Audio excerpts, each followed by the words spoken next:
राधे राधे। श्री शिवाय नमस्तुभ्यम। देखो, भगवान की कथाएं हमारे लिए बहुत ही पुण्यशाली रहती हैं, बहुत ही पुण्य फलप्रद रहती हैं, बहुत ही ज़्यादा मतलब पुण्य देने वाली होती हैं। तो इसलिए भगवान की कथाओं का श्रवण करना चाहिए। और मैं भगवान के भक्तों की कथा इसलिए भी सुना देती हूँ कि हमारे भगवान के कितने कितने भक्त हुए हैं जिन्होंने अपनी भक्ति से भगवान को प्रसन्न किया और किस तरह भगवान ने उनको दर्शन देके उनका जीवन सफल बनाया। इसलिए आप लोग सभी ध्यान से कथा सुने और अच्छी लगे तो ज़रूर कमेंट बॉक्स में राधे राधे बोलें, आगे भी शेयर करें।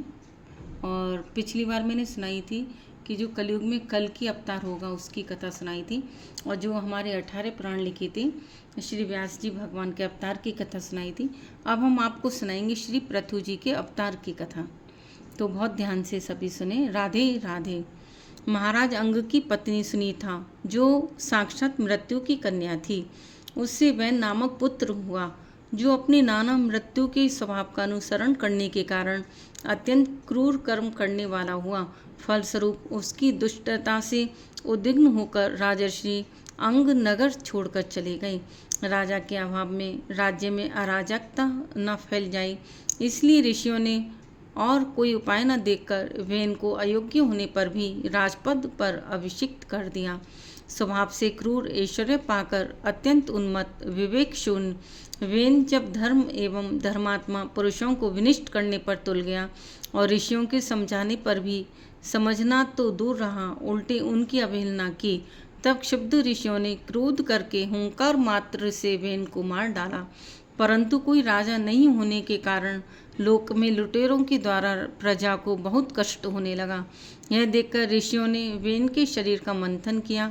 प्रथम जांग का मंथन किया तो उसमें से एक बौना पुरुष क्रूप काला कलूटा उत्पन्न हुआ, और जब उससे पूछा कि मैं क्या करूं, तो ऋषियों ने कहा, निषेध, बैठ जा। इसी से वह निषाद कहलाया। फिर वेन की भुजाओं का मंथन किया तो एक स्त्री पुरुष का जोड़ा प्रकट हुआ। ऋषियों ने पुरुष को पृथु नाम से एवं स्त्री को अर्च नाम से संबोधित किया। ऋषि ब्राह्मणों को श्री पतु जी के हाथ में बिना किसी रेखा से कटा हुआ चक्र का एवं पाँव में कमल का चिन्ह देकर बड़ा हर्ष हुआ कि पृथु के रूप में साक्षात श्री हरि के अंश से ही संसार की रक्षा के लिए अवतार लिया है, और अर्ची के रूप में निरंतर भगवान की सेवा में रहने वाली श्री लक्ष्मी जी ही प्रकट हुई हैं। सुंदर वस्त्र और आभूषणों से अलंकृत महाराज पृथु का विधिवत राज्याभिषेक हुआ। उस समय अनेक अलंकारों से सजी हुई महारानी अर्च के साथ वे दूसरे अग्निदेव के सदृश जान पड़ते थे। सब लोगों ने उन्हें तरह तरह के उपहार भेंट किए। इसके पश्चात सूत, मागध और बंदीजनों ने स्तुति की। ब्राह्मणों ने पृथु जी को प्रजा का रक्षक उद्घोषित किया। वेन के अत्याचारों से उत्पीड़ित पृथ्वी ने समस्त औषधियों को अपने में छिपा लिया था, और चूंकि बहुत समय बीत गया था अतः भी औषधियाँ पृथ्वी के उदरण में जीर्ण हो गई थीं। यही कारण है कि जब श्री पृथु जी का राज्य हुआ तब भी पृथ्वी रसा होकर ही रसाहीन बनी रही। फलस्वरूप भूख के कारण प्रजाजनों के शरीर सूखकर कांटे हो गए थे। उन्होंने अपने स्वामी पृथु के पास आकर कहा। तब पृथु जी ने क्रोध में भरकर पृथ्वी को लक्ष्य कर बाण चलाया। पृथ्वी प्रथम तो डरकर गोरूप धारण कर मांग भागी, परंतु कहीं भी बचाव न देखकर श्री पृथु जी की शरण में आ गई। तब पृथु जी ने पृथ्वी के संकेत से गोरूप धारणी पृथ्वी का दोहन किया, जिससे पुनः सभी अन्न और औषधियाँ प्रकट हो गईं। प्रजा सुख चैन से रहने लगी। परम धर्मात्मा श्री पृथु जी ने 100 अश्वमेघ यज्ञ करने का संकल्प कर 99 यज्ञ पूर्ण होने पर जब 100वें अश्वमेघ यज्ञ का प्रारंभ किया तो इंद्र ने अपना सिंहासन छीने जाने के भय से बहुत विघ्न किया। तब इंद्र का वध करने के लिए उद्यत श्री पृथु जी को याचकों ने यज्ञ में क्रोध को अनुचित बताकर स्वयं मंत्र बल से बलपूर्वक इंद्र को अग्नि में हवन कर देने का निश्चय किया। तब लोक सृष्टा जगत पिता में ब्रह्मा जी ने ब्राह्मणों को समझाकर रोका। श्री पृथु जी का 100 यज्ञ करने का जो आग्रह था उससे निवृत्त कर इंद्र से संधि करा दी।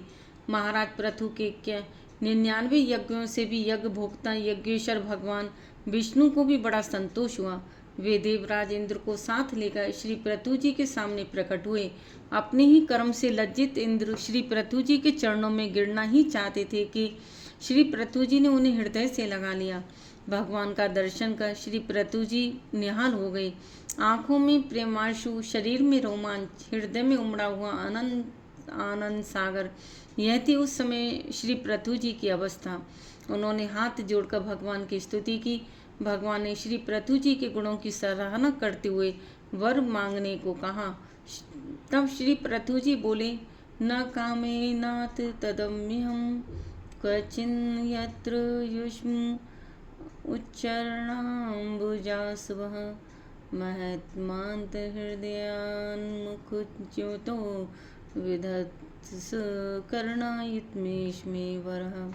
मुझे तो उस मोक्ष पद की भी इच्छा नहीं है जिसमें महापुरुषों के हृदय से उनके मुख द्वारा निकला हुआ आपके चरण कमलों का मकरंद नहीं है, जहाँ आपकी कीर्ति कथा सुनने का सुख नहीं मिलता है।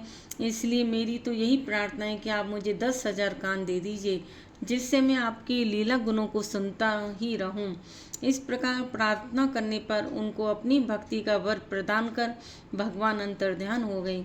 बहुत काल तक धर्म पूर्वक प्रजा का पालन कर श्री पृथु जी सनत कुमार जी के उपदेशों का स्मरण करके अब मुझे अंतिम पुरुषार्थ मोक्ष के लिए प्रयत्न करना चाहिए।